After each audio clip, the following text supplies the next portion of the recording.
Nouvelle spatiale 67. Beaucoup d'actualités aujourd'hui. Bonjour à tous, merci d'être à nouveau avec moi. J'espère que vous allez bien aujourd'hui. Je suis Marie, et je vous présente une nouvelle édition des Nouvelles spatiales. Bienvenue sur ma chaîne. Libre à chacun de considérer ces informations comme de la science-fiction ou non. Pour ma part, je les prends très au sérieux. Que ceux qui ont des yeux, voient. J'écris ceci dans la matinée du 28 février 2025. Pour commencer, nous avons détecté 10 vaisseaux des grilles d'Orion stationnés en orbite très haute, entre 700 000 et 750 000 km de la Terre, bien au-delà de la distance lunaire. Ils étaient présents depuis 5 jours sans aucune activité apparente. Ce qui est curieux ici, c'est que contrairement à ce qui se passe d'habitude avec d'autres races stellaires en visite, la Fédération galactique locale, basée sur le vaisseau andromédien Viera, n'a informé ni nous, ni les Urma, ni personne d'autre de cette présence. Le général principal du roi Rur, Kaorka, un impressionnant tigre blanc aux yeux de couleurs différentes, a demandé des explications à ce sujet. La réponse a été que la Fédération n'avait informé personne parce qu'elle ne comprenait pas elle-même la raison de cette présence. Les Gris n'avaient pas terminé leurs échanges avec les étortants qui résident à bord du Viera depuis fin 2023. Et ces derniers n'avaient rien partagé sur le contenu de leur discussion. La fédération locale a également précisé que les 10 vaisseaux se trouvaient techniquement en dehors de l'espace aérien terrestre, ce qui, selon eux, les dispensait d'en informer les autres races proches de la Terre. Kaorka a souligné qu'il était question de respect élémentaire d'avertir les autres de la présence d'une autre race, surtout lorsque des tensions existent, comme c'est le cas entre les Urma, les Gris et les étortants. Le représentant andromédien avec lequel Kaorka s'est entretenu a déclaré que ce n'était pas à lui de prendre cette décision ni d'en assumer la responsabilité. Encore une fois, les Andromédiens esquivent leurs devoirs. Kaorka a donc demandé une explication officielle dans les 24 heures, faute de quoi il prendrait les choses en main. Les 24 heures sont passées depuis hier après-midi en temps universel, et comme aucune réponse ne leur a été donnée, le roi Rur et Kaorka ont envoyé le cuirassé Griffe 44 accompagné de chasseurs pour observer de près les vaisseaux des Gris. La fédération locale a réagi en demandant au roi Rur de retirer ses forces. Kaorka a répondu que, puisque la fédération elle-même avait admis que ces vaisseaux étaient en dehors de l'espace aérien terrestre, alors ils se trouvaient dans l'espace interplanétaire, hors de la juridiction de la fédération. La fédération n'a toujours pas répondu. Quelques heures à peine après cet échange, 9 des vaisseaux des Gris ont quitté la zone, préférant entrer en hyperespace plutôt que d'affronter les Urma. Le 10e vaisseau a reculé face au Griffe 44 et s'est déplacé en propulsion jusqu'à 400 000 km de la Terre, un peu au-dessus de la Lune, donc à l'intérieur de l'espace considéré comme sous protection de la Fédération. Actuellement, le cuirassé Griffe 44 reste en haute orbite terrestre, accompagné de son escorte. Le vaisseau amiral Urma Avion 1 se trouve lui aussi en orbite basse, aux côtés de notre flotte tégétienne. Cet épisode démontre une fois de plus comment la Fédération galactique cache ses véritables intentions et fuit ses responsabilités. Elle sait ce que les Gris faisaient ici, et ce n'était sûrement rien de positif. En connaissant les étortants, cela pourrait être lié à une tentative de réinitialisation sociale pour la Terre. C'est une hypothèse, mais elle est étayée. Les Urma attendent toujours une explication officielle. Le fait que les Gris soient partis sans dire un mot montre bien que leurs intentions n'étaient pas bonnes. S'ils fuient dès que les Urma approchent, c'est très révélateur. Il est essentiel que l'humanité soit informée de leur présence. La conscience de cette information est en elle-même une forme de protection contre leurs plans. Habituellement, il y a 1 ou 2 vaisseaux des Gris en orbite, souvent dissimulés.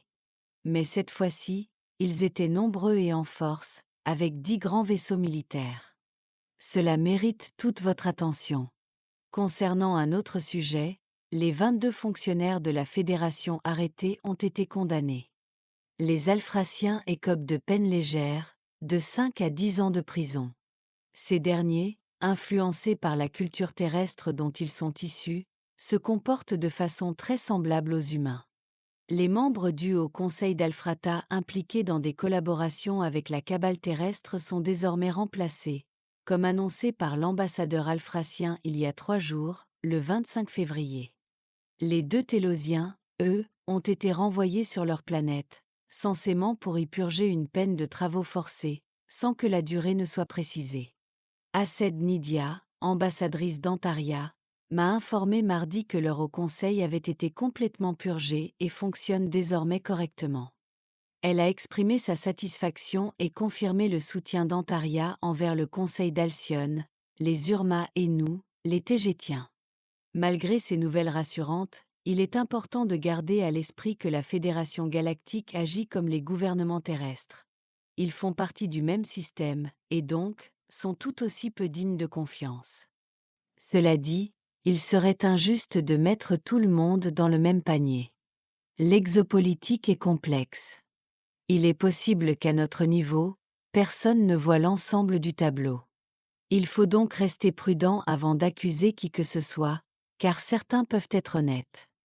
La Fédération galactique est extrêmement cloisonnée.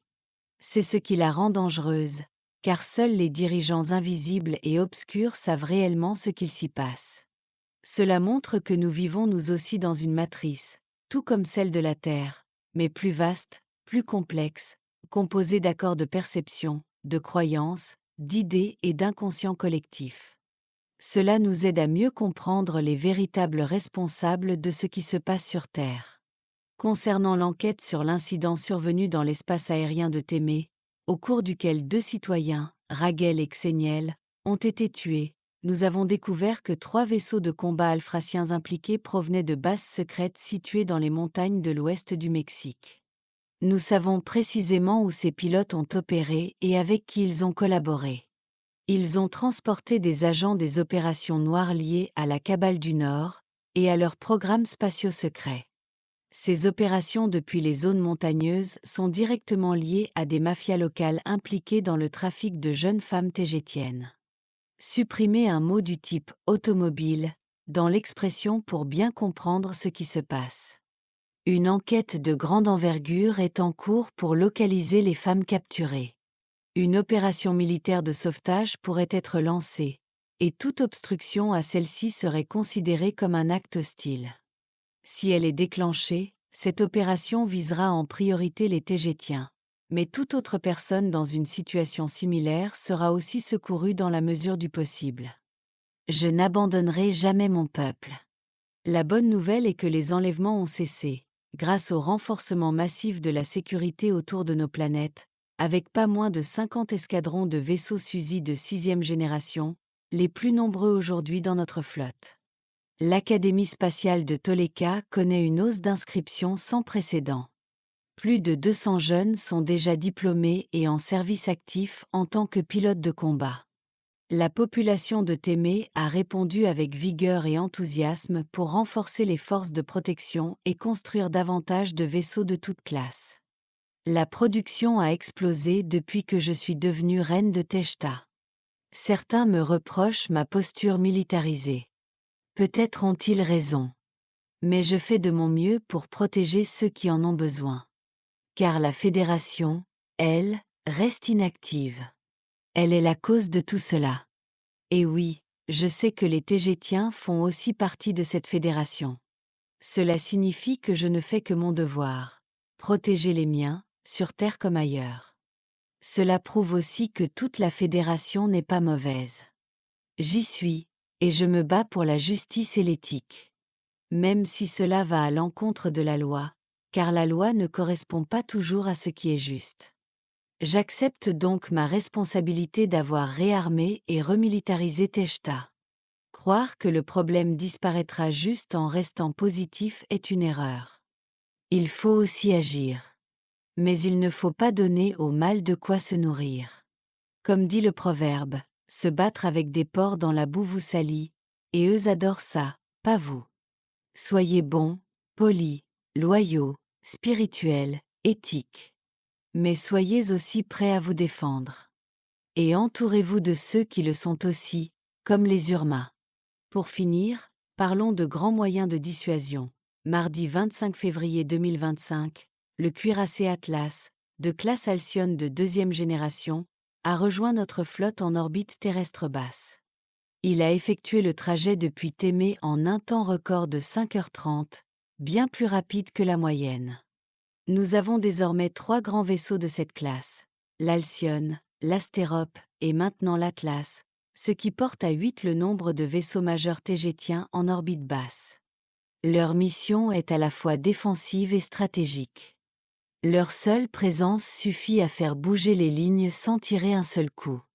Je sais que le voyage en hyperespace ne se mesure pas en distance mais en changement de fréquence, ce qui demande malgré tout beaucoup d'énergie et du temps.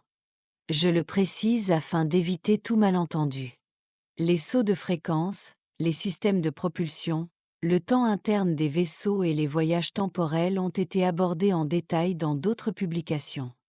Faites-moi savoir si vous souhaitez que je reprenne ces sujets dans une future vidéo. Quant à ceux qui se demandent comment me contacter, utilisez simplement les moyens logiques habituels en ligne. Les services de renseignement tégétiens surveillent tout, et cela vaut aussi comme avertissement pour ceux qui m'écoutent et ne me veulent pas du bien. Un immense merci à mes sponsors. Sans vous, cette chaîne n'existerait pas. Je vous suis profondément reconnaissante. Merci du fond du cœur. C'est tout pour aujourd'hui. Merci de liker, de partager et de vous abonner. Cela m'aide énormément. À très bientôt ici même. Avec amour et gratitude. Votre amie, Marie.